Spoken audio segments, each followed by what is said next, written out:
We have a beautiful 1962 convertible Oldsmobile F85, 1962. It's black with a red interior, white top. You see the air cleaner. I don't know if that's I don't think that's a paper element. It might be an oil bath. I'm not sure. It looks like it's a stock motor, kind of like old original with the original points system. Power steering. Do not need a. You can see the voltage regulator too. The starter relay, voltage regulator thing. They're manual with points. You can actually adjust them.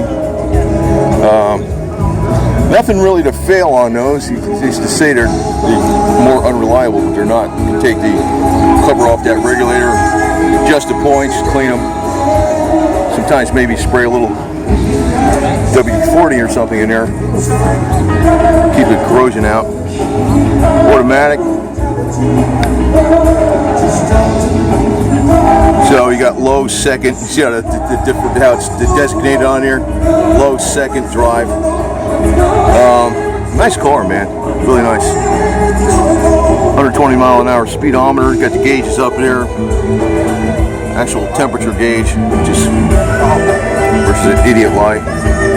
Controls on the bottom there for the wipers, the lighter lights. You got a lighter. Something they'll have now. They call it you got the ashtrays in the back. And you got your window. I think the window zips out on these, or you can have one that zips out, which is great. You got some cross flow ventilation. You look at 1962 styling too. It's this is like, you know, look at the styling even from the 50s to early 60s. It radically changed. Doing all this without CAD/CAM computers, doing things on drafting boards, coming out with new engines. People were actually workers back then, and the money was actually going into the people that were creating versus the people on the top that are paying themselves hundreds of millions of dollars in bonuses and corporate stock options or whatever they do. That's why these products are coming. You know, today, with all the computer technology we have, and if the model was changed back to the people who actually create and design and build, we're getting more of that money and have more financial incentive, and there's more people being paid to do this. We'd be exponentially progressing. It'd be a free and open market. This is what happened. This was a much more free and open market back in the early 60s and the 50s. Considering how much it took to go to this car from the 50s.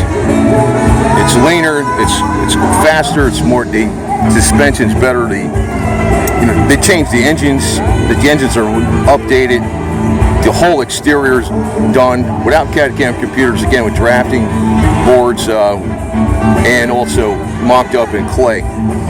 So they couldn't actually do this all on a computer. Plus no robotics in the manufacturing process.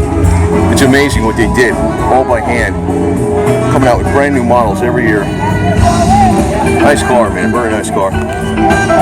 Oldsmobile 1962 F85 convertible.